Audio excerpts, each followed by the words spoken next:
So, James, tell me about this podcast of yours, this case you've been following. This case was just featured on Unsolved Mysteries, which is my all-time favorite TV show. So, to get to talk to you, talk about this true crime is like a dream come true. Yeah, I've been following this case since 2014 because this is a case of a severed, embalmed head that was found at the time about a mile away from my house. So um, I cared about it. But I went for about 2 years before I talked to anyone because I was afraid. What you about know, you? um, it was it was so just it was horrible, and they hadn't arrested anyone. They hadn't uh, said that they had any leads. And after 2 years went by, I was like, well, I should just go to the police and tell them I want to start talking about this and let them interview me. So that's what I did. I said, I'm going to be talking about this a lot. But I want to give you a chance to interview me because I'm going to sound like I'm really interested, and I want to let you know why. So they did. Uh, they took me into an interview room and they um, asked me everything I thought I knew, and they confirmed some of the things that I heard about the case, and we just went from there. So thankfully, they never bothered me again, and they never told me to stop. So the first thing that I did was I had absolutely no skill at all in recording or doing a podcast, but I was just so shocked by what had occurred and that they had no idea who was responsible for it or who even the head belonged to or where the rest of the body was. I just went on a tirade and recorded it on my phone, and with no editing whatsoever, minus some music I put in the background. Um, I just let it stand as it was, which ended up being about a 25-minute introduction to what became a podcast for me. Now, at the time, I had on my phone, it was like a DJ app where you can Remember mix that? records together. And that's the only thing I had. And I didn't even have it before I started, but that's the only thing I could think of that I could get. They would have let me add music to something. So I just kept recording over it over and over and over again. And it sounds absolutely terrible. But I've never altered it because it was just me innocently outraged and, above all, curious. And that became kind of my theme for the podcast, which was, have you ever been curious about something? I mean, really curious. And I would start off every episode with that because I lived there. And that's the only reason I had anything to do with this case. So when the show came out, all these years later, I thought everyone had forgotten about it and just didn't give a shit anymore. But I still did. Now, I took the podcast down in 2018 because there were no new leads. People weren't calling me or emailing me or stopping me in the area with ideas. It seemed to have dried up. And in fact, they built a house over the field that they found the head in. Oh, And they so I did? was like, oh, no one gives a shit about this anymore. But, oddly enough, um, my, I'll just say, I was going to say a family member, but it's my mother. Sometimes she just goes to the courthouse. She's retired, and she just goes and she looks for an interesting case to listen to, and she just walks in and sits down. So several years ago, she was just in the hallway of the courthouse in Beaver County, and this big camera crew came in, and being my mother, she was like, "What are you guys doing?" And they're like, "We're recording a show about a severed head that they found nearby." And she was like, "Yeah, I know about it. My son, my son does a podcast about it." And this was years ago. It took that long.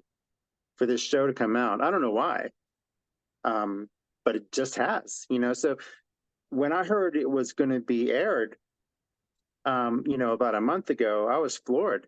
I couldn't wait to see what they had, but I wasn't really optimistic. I didn't think they had any more information, but they do.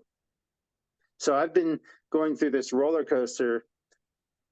Part of me was really pissed off because Netflix got all the information that the police wouldn't give me because they're Netflix. You know, uh, I made a freedom of information request, and they just said no. And I didn't really have the resources to to keep on fighting it, right? So I just moved on with my life, and I kept talking about it, but Netflix, they got everything, and the things that they learned shocked me, and I had a big aha moment as well because I could never find one theory that made sense. All of my theories fell apart. I took psychics to this place. Oh, Um, I talked to a mortician to learn more about how this could happen. What's the chain of custody for a head? Can you embalm it? How, you know, um, I interviewed people who knew about body brokering, like when you donate your body to science, what actually happens to it? And is it possible for the head to get separated and sold? So I have a whole show about that. So I didn't limit myself to things that I didn't even necessarily believe in because until you find the answers, anything is possible. You know, anything is possible at all. But one of the things that I always kept in mind was that the simplest explanation is usually most likely the truest, you know? And it seems to be that the explanation that they came up with on Netflix is the most simple explanation and it makes the most sense. But I have to say, I almost got it without any of that information. I almost got it. Um, ow. they had access to people who lived across the street, and they wouldn't talk to me. They threatened to sue me and everything else just for contacting them on Facebook. But Netflix actually got into the house and talked to these people. And the guy across the street from where they found the head uh, had a frozen dog in his freezer. Yeah, yeah, and now he may have contacted me before. He's since committed suicide. He jumped off of an Jay, overpass. yeah. Yeah, um, he may have contacted me. There were a lot of people that contacted me that I could never find out who they were. He may have been one of them. I don't know. Um, but I always thought that there would be people contacting me who knew more and just didn't want to be identified. And I always wondered, walking through Walmart or, you know, pumping gas at the gas station, if any of these people really knew anything. It turns out some of them did. And so Netflix kind of revealed that, and I felt not vindicated, but I almost got it. I almost got to where they went without knowing half the things they knew because I knew where the head was positioned. I knew a lot about how it could get there. And the simplest version of that story was that someone who drove on that road all the time was responsible. And it looks like uh, the primary suspect, who is no longer available, either knows how it got there or did it himself. And it's the only explanation that has made sense so far. Every other theory has fallen apart. Because why would you go through all that trouble to leave something like that there? Exactly, yeah. like it was worth nothing to you. Craziness. Absolutely crazy. And do you think that kid was involved that found the head? Do you think he was involved, or he just has like really bad luck, going around and be like, oh, yeah, a head. Well, I can tell you this. That it's there were 4 or 5 or 6 different versions of the story about how he found this thing. I don't know if they all came from him or not, but the internet all over the world has reported many different ways in which he discovered the head. Some people say he found it on his way to school. That's bullshit. Some people say he found it um, on his way to go fishing. That was bullshit. Um, I think he was spotting deer. You know, um, there's pictures of him all over the internet with deer. I think that's what he was doing, but it was in the afternoon. You know, now that kid who's now a man, um, he hates this. He wish he'd have never found it, and I don't blame him one bit. I mean, Yeah. I can't even imagine finding something like that when you're 14, but he did, and uh, he doesn't want any of the attention at all for his own reasons. And I've messaged him before, and he's messaged me back, and basically to tell me never talk to me again about this. He's just done with it.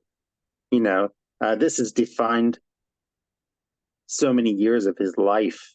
And I'm sure with the show coming out, I actually had him on film uh, in the police station. I think they blurred out his face because he was a child at the time. Um, but yeah, he still lives here. You know, um, my information is he's a volunteer fireman now. Oh, wow. So yeah, and the gentleman who lived across the street, Jay, that was not his house. He was a guest there, Wow. Okay. Okay. and the people who own the house don't talk to. They don't talk about this case. I don't blame them. Yeah, the only thing that they'll say is all of his stuff is in a storage room, and he's dead. So uh, he was a car enthusiast. He was, I think, the president of a local chapter of the Retiree Railroad Association. He was very active in the community. Um, and I never heard anyone report that he had any emotional problems at all, but except for the people that were living in that house. They say that he did. They said that to me. But that's about it. Every time I talk to them, they threaten to sue me. So, um, you know, after the show came out, everyone's driving by taking pictures of the house, and they're flipping out on social media. you know, Of you can course. take a Yeah. picture of anyone's house that you want if you stay on the road. You know, Yeah. so um, me personally, I think it would be better if they would just take an interview and just be done with it. They don't have to talk to Right, me, but they exactly. should talk to somebody. You know, just to say like, hey, this is what he was doing here. This is why he left. This is where his stuff is. We didn't know nothing about the frozen dog. you know, but so as a result of the show coming out, I did put the first episode of my podcast back out unaltered, but I'm going to put the rest of the episodes out, but I'm going to talk about them first. I'm going to preface everyone because I know more now about the things that I said in 2018. A lot has happened since then, a lot. But, um, they still haven't been able to get any DNA samples from that head that have worked because the embalming fluid destroyed everything. But I'm Right. hoping that one day, you know, the technology will advance where they can at least tell us who this was so we can figure out more about where she came from. And where the heck the rest of the body is. Yeah. I mean, it does make sense. I mean, even Jay Grabner, uh, you know, admitted that he knew where something like that could be obtained. You know, um, yeah, there's a company called MedCure that when you donate your body to science, uh, basically they pay for your burial and then they take the body away. Well, what they do with it after that is they separate it surgically and they sell the pieces to medical hospitals, um, colleges. I did say medical hospitals. I meant um, training. Yeah. To train for surgeries. Like they'll sell a whole spine that was donated for $10,000 to I to a know that. Yeah. to a medical school. Um, but all this stuff is taken, it's categorized, it's put in freezers, and it's for sale. And anyone could buy it. Sammy, you could buy a head.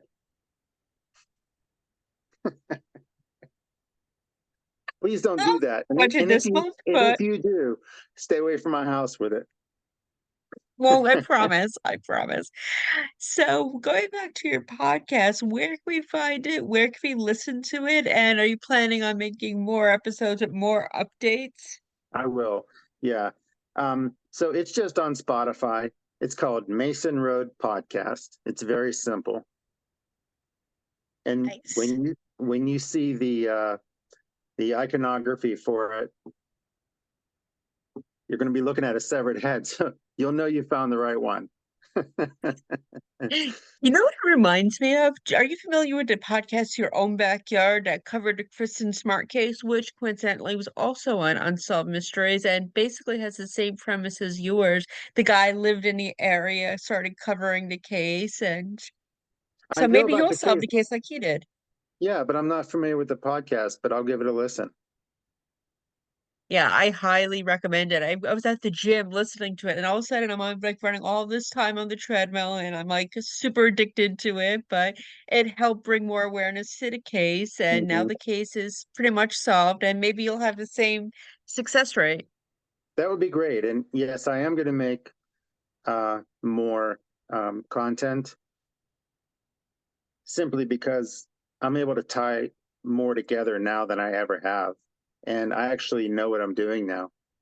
I actually can, put something together that sounds, uh, it's a pleasure to listen to. It's not just some guy going on a tirade on his phone. So uh, I got better as time went on. So um, I'm looking forward to talking about it again. And hopefully, I'm not about like getting subscribers and uh, putting content out 10 times a day. I can't even do those things. I'm an aircraft mechanic. I'm very busy, you know. But when I have something to say about it, that's my platform, And the first time around, people listened to it in 17 countries. It was pretty popular. Nice. It got around. Um, and, I had reporters from all over the world that wanted to talk to me about it. Whenever something new would come out, they would want to talk about it. Um, the police still haven't let all of the information out. I know it. I refuse to believe it anymore because they've known so much for so long, and I totally respect why they're doing that. But that's why I don't think I'm ever going to run out of things to say, because every couple of years they just open the door a little bit more and they let you see more, and maybe they'll have a few new theories, or maybe they think, you know, it'll help generate some leads for them, and so they'll have a press release and they'll say more. So it's something that people have asked me, why do you care about this so much? I said, well, I live here. That's it, right? Exactly. If it happened, I would do the same thing. Yeah. What I if it mean, I hope happened a not mile to away find from out. your house? A Yeah, I mile hope away from not your find the house. severed head of my road, but nice. And are you on social media as well so we can continue to follow? I know you said your podcast is on Spotify, but can we follow you on Mhm. social media as well? Yeah. It's on Facebook, Mason Road Podcast. You can find it there. It's really easy to find. And yeah, anyone can contact me there if you just want to talk about it, or if you want to tell me your theories and see if I can debunk them. I like doing that. Nice. Nice. You know you what know, we should do for the next episode, next time I have you on? We should just get a bunch of people giving their theories and then you tell me what you think of them. So maybe yeah, post that on your thing and then I'll have you on another time and we can do that. that would be fun. All right. Wonderful. Well, it was such a pleasure to speak to you. Thank you so much. And until next time, I can't wait to have you on again. Thank you, Sammy. Have a great night. You too. Bye bye. Bye.